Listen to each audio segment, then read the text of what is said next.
The morning air on Kepler 442b carried the scent of copper and ozone, a sign that the storm season was ending. Doctor, Sarah Chen adjusted her field equipment as she made her way through the crystalline forest, the translucent trees chiming softly in the gentle breeze. She had been studying the native wildlife for 8 months now, documenting species that had never been catalogued by human science. The Zephyrians had been generous hosts, allowing the small human research team to establish a base on their world. These tall, graceful beings with their silver skin and large, luminous eyes had welcomed the humans with curiosity rather than suspicion. Their society was peaceful, built around harmony with their planet's delicate ecosystem. Sarah paused near a cluster of violet flowering shrubs, watching a family of small creatures she had nicknamed fluffballs, the Zephyrian young, or pups as they called them. These weren't actually the offspring of the adult Zephyrians, but rather a symbiotic species that lived alongside them. The pups were about the size of house cats, covered in soft, iridescent fur that shifted colors with their emotions. Currently, they glowed a soft blue, indicating contentment as they played among the crystal formations. The adult Zephyrian watching over them, Kestel, nodded respectfully to Sarah. His people had learned basic English during the months of contact, just as Sarah had picked up some of their melodic language. "The little ones are curious about your strange scent today," Kestel said, his voice carrying the musical quality common to his species. "They have never encountered anything quite like humans before," Sarah smiled, crouching down as one of the bolder pups approached her. Its fur shifted to a warm golden hue as it sniffed her outstretched hand. "They're remarkable creatures. The way they change colors to communicate emotions. It's unlike anything we've seen. They are precious to us," Kestel explained. "In our ancient times, before we learned the ways of peace, the pups guided us toward harmony. Their innocence reminded us that violence brings only sorrow." A sudden change in the air made Sarah look up. The forest had gone eerily quiet, and even the ever-present chiming of the crystal trees had stopped. The pups huddled closer together, their fur shifting to a deep, troubled purple. Kestel's large eyes grew wider, and his silver skin took on a pale, almost translucent quality. "Something approaches," he whispered. "Something that does not belong." The sound came first. A low, rumbling growl that seemed to vibrate through the ground itself. Then came the smell. Sharp and predatory, like burning metal mixed with decay. Sarah's human nose, far less sensitive than Zephyrian senses, could barely detect it, but it was enough to make her stomach clench with instinctive fear. Through the crystal trees, shapes began to emerge. They moved with deliberate, predatory grace, their forms partially obscured by the forest's natural refractions. As they drew closer, Sarah could make out their features more clearly, and her blood ran cold.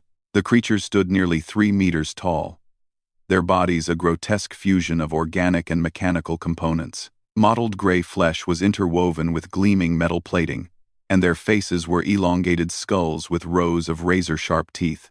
Most disturbing were their eyes, glowing red sensors that swept the area with calculated precision. "Vorthok," Kestel breathed the word like a curse. "The ancient enemy returns." Sarah had heard whispers of the Vorthok during her stay on Kepler 442b. They were spoken of in hushed tones, a nightmare from the Zephyrians' distant past. Cybernetic hunters who had once terrorized this sector of space, enslaving or destroying entire civilizations before mysteriously vanishing centuries ago. The pack, for that's what they clearly were, moving in coordinated formation, numbered at least a dozen. They spread out through the crystal forest with military precision, their sensors scanning for prey.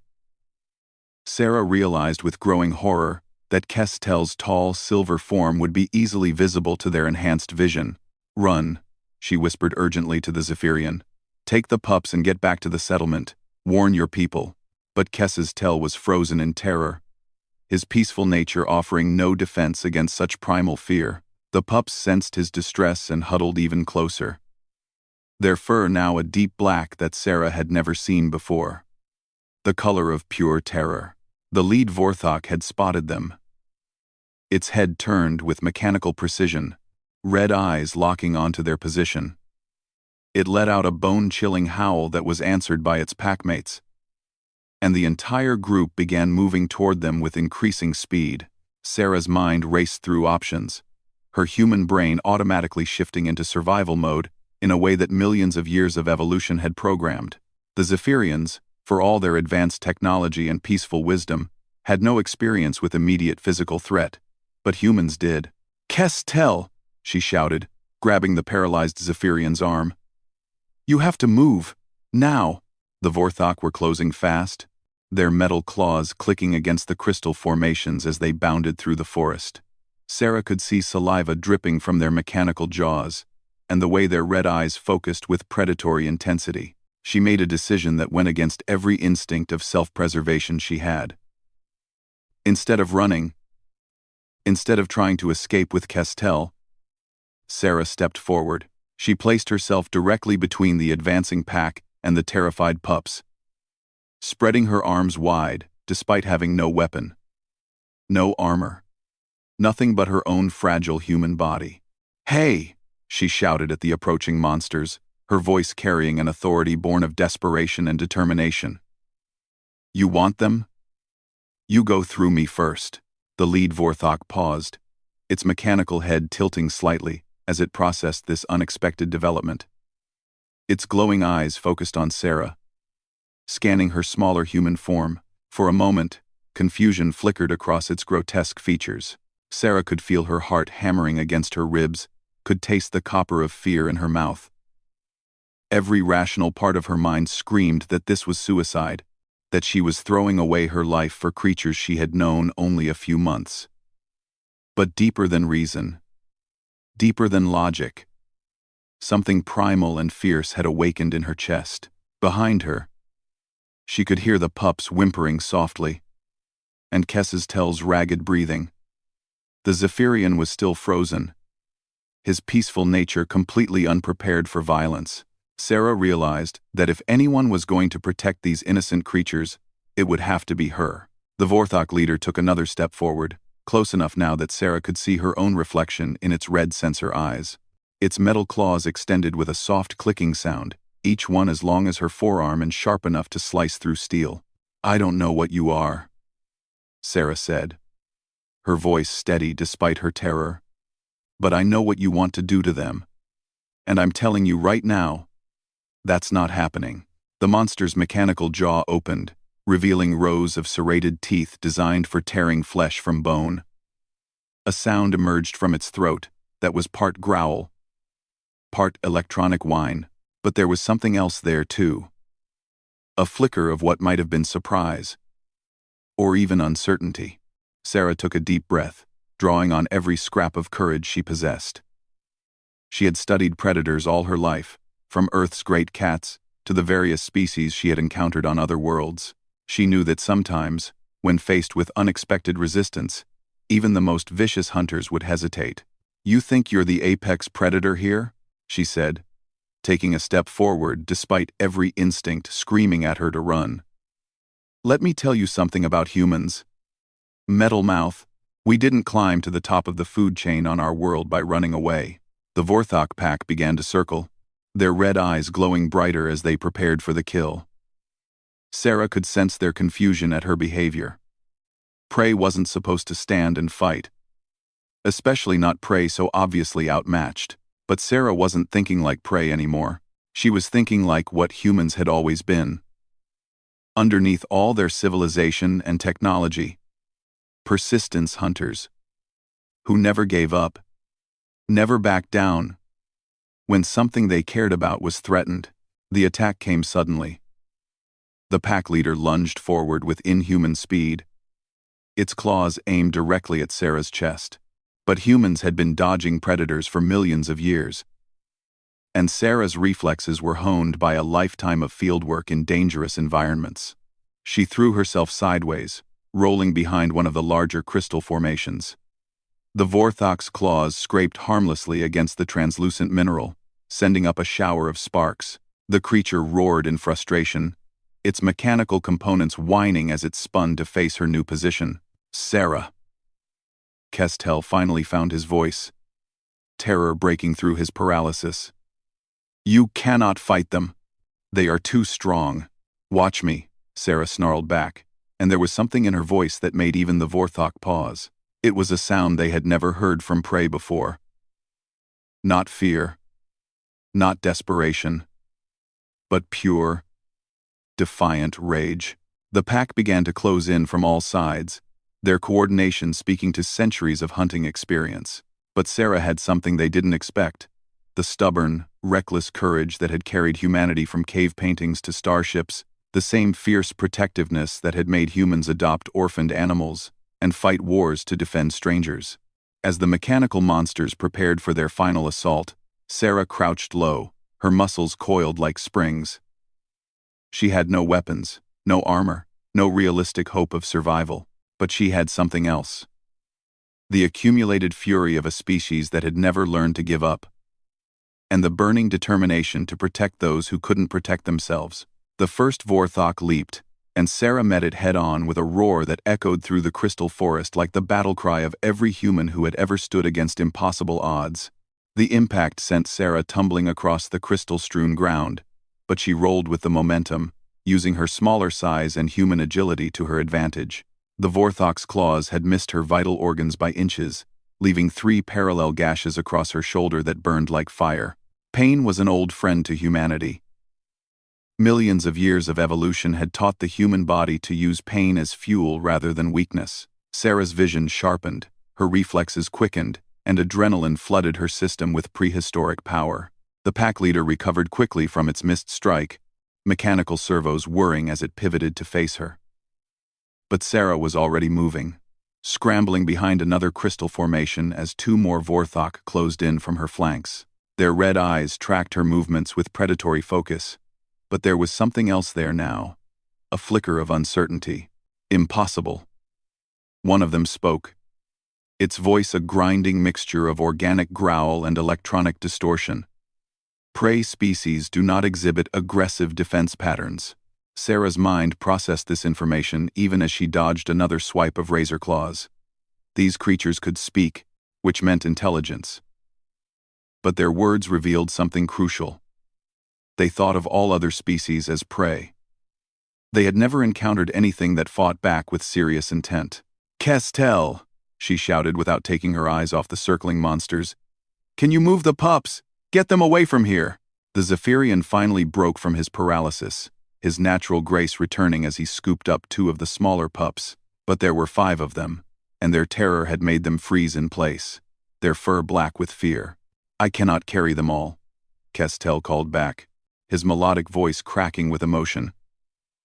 "They are too frightened to move." Sarah's tactical mind, trained by years of studying dangerous wildlife, quickly assessed the situation.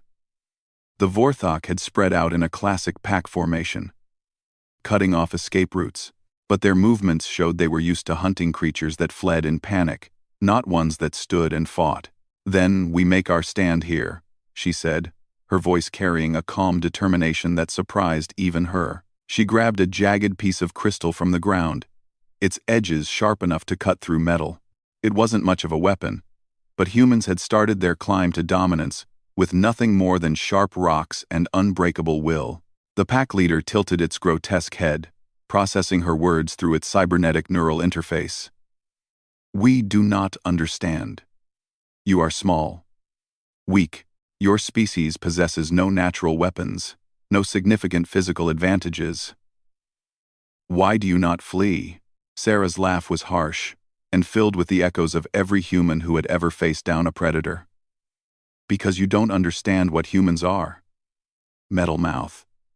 "We're not the biggest or the strongest or the fastest, but we're the ones who never stop fighting." She feinted left, then dove right as 2 Vorthok lunged simultaneously. Her crystal weapon slashed across one creature's mechanical leg joint, sending up sparks as it severed crucial cables. The monster stumbled, its coordination disrupted, and Sarah pressed her advantage. Humans were persistence hunters. They didn't need to win every fight, they just needed to keep fighting until their opponents made mistakes. And the Vorthok, for all their cybernetic enhancements, were making plenty of mistakes.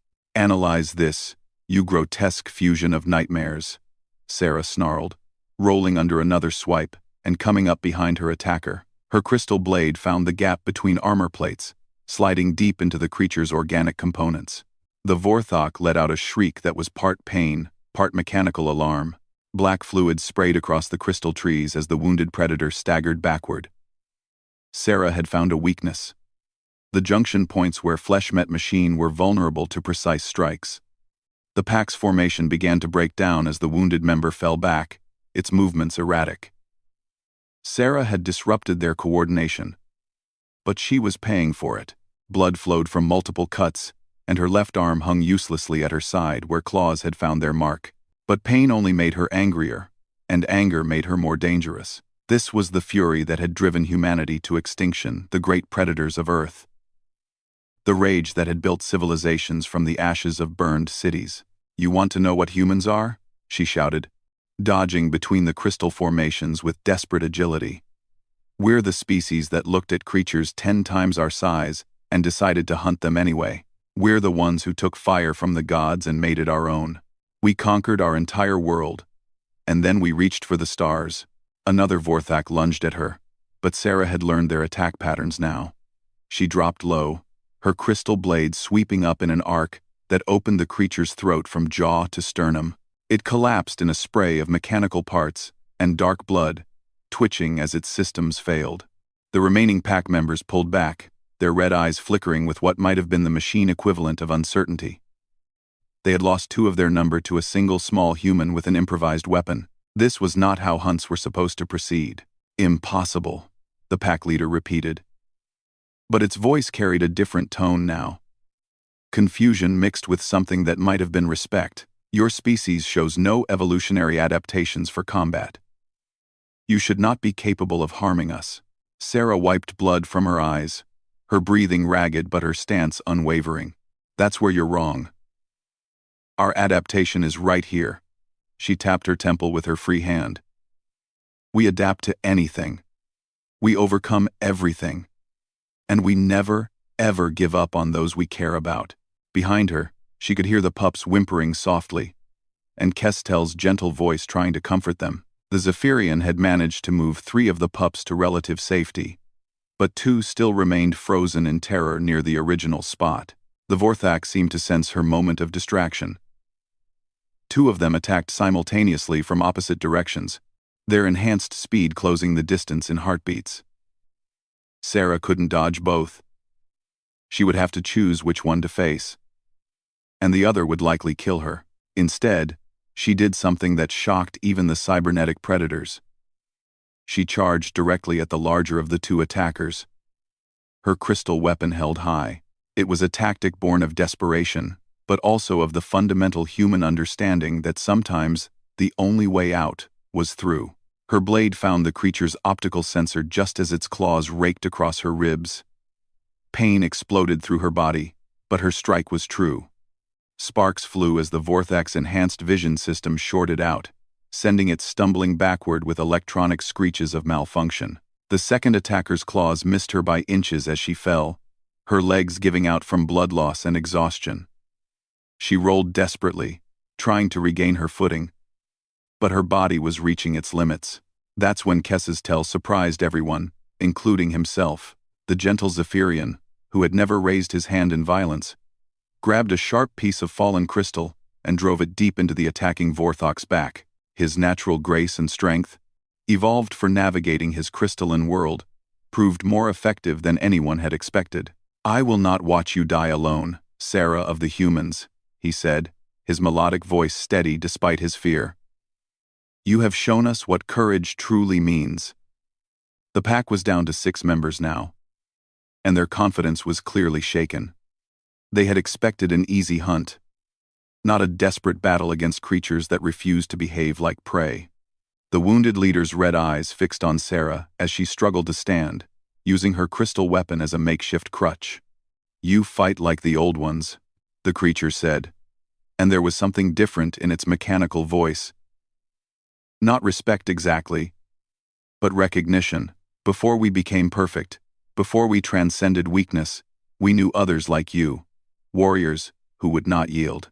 Sarah's vision was blurring from blood loss, but her voice remained strong. Then you know how this ends. You can kill me, but you'll pay for every inch. And when word gets back to my people, when they learn what happened here, they'll come looking for answers."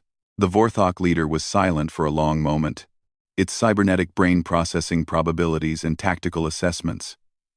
Around them, the crystal forest chimed softly in the breeze, a peaceful sound that contrasted sharply with the violence of the moment. "Your species is unknown to us," the creature finally said. "Our databases contain no records of humans. You are an anomaly that requires study. Today a bee. Today a bee. Today a bee. Today a bee. Today a bee. Today a bee. Today a bee. Today a bee. Today a bee." Sarah felt a chill that had nothing to do with blood loss. She had seen that look before, in the eyes of researchers examining particularly interesting specimens. "If you think you can take me back to whatever lab you crawled out of, you're about to learn another lesson about humans." The pack began to circle again, but their movements were more cautious now.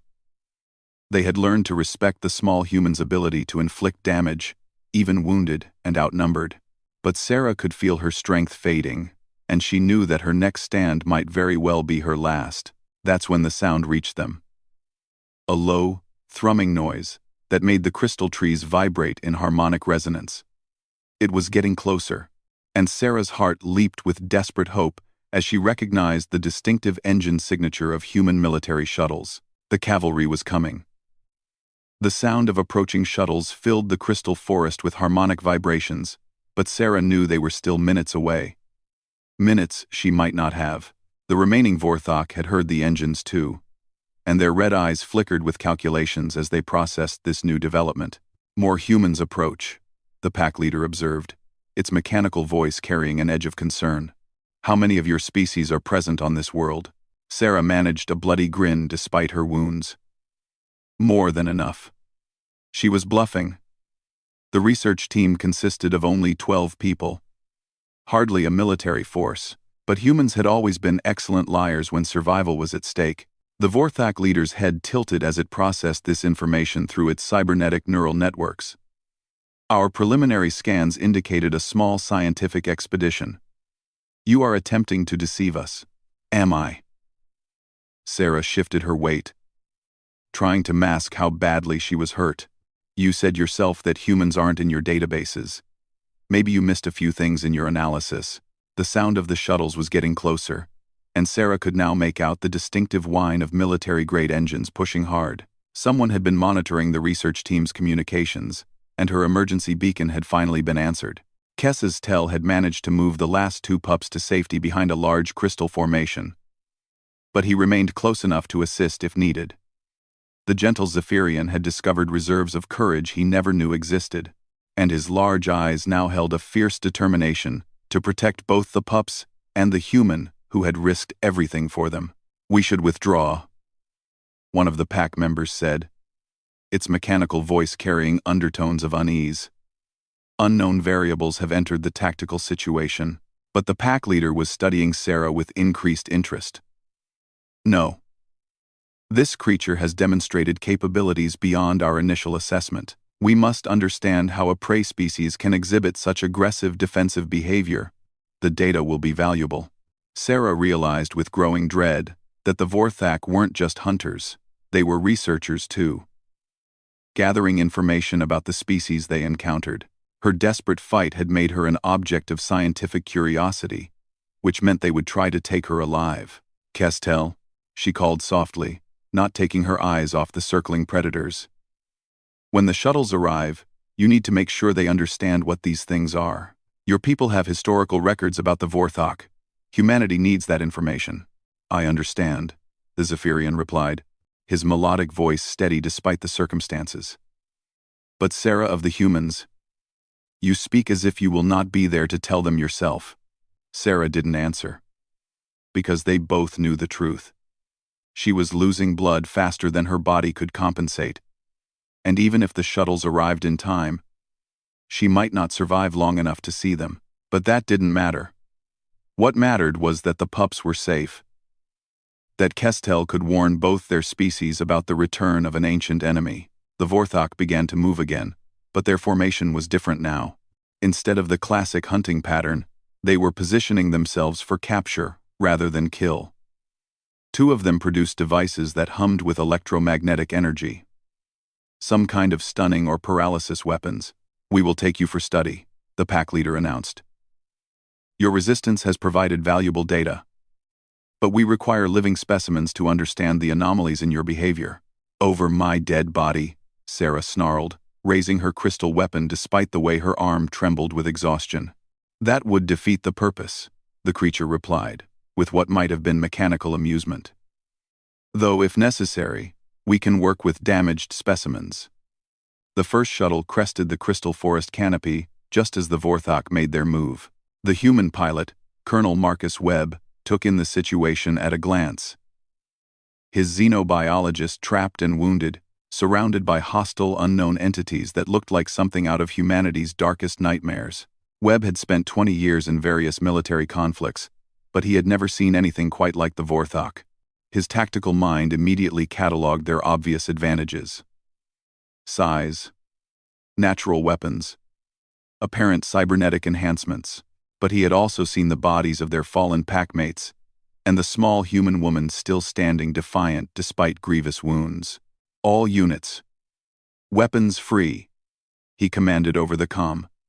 "Unknown hostiles engaging Dr. Chen. Full defensive pattern." Unknown. Unknown. Full defensive pattern. The shuttle's weapons systems came online with a distinctive whine that made the Vorthok pause in their advance.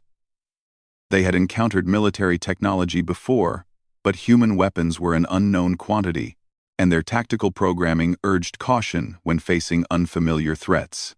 "Attention, unknown entities." Webb's voice boomed through the shuttle's external speakers.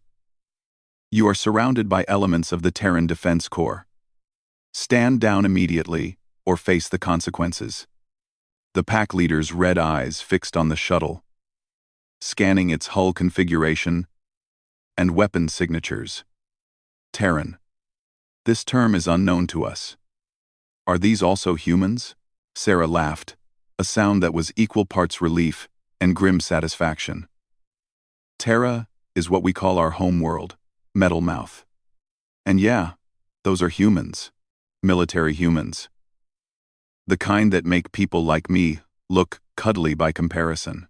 The Vorthok's cybernetic brain was processing rapidly, calculating odds and tactical possibilities. The shuttles clearly outgunned them. But retreat meant losing valuable research subjects. The pack had not survived centuries of warfare by being overly cautious. But they had also learned when to withdraw from untenable positions. "Dr. Chen, can you move?" Webb's voice came through her comm unit. "Negative," Sarah replied, her voice weaker now as adrenaline began to fade. "Multiple lacerations, possible internal bleeding, but the civilians are secure. Kestel has the pups. Copy that. Medical team, prepare for emergency extraction." The pack leader made its decision. "We withdraw for now. But this encounter has provided sufficient data. We know of your species now. Humans. And we will return." "Looking forward to it," Sarah said, though she swayed dangerously as she spoke. "Next time bring more friends. You're going to need them." The Vorthok began to pull back through the crystal forest with the same predatory grace they had shown on arrival. But their retreat was orderly, tactical. Not the flight of defeated hunters, but the withdrawal of a reconnaissance force that had gathered the intelligence it needed.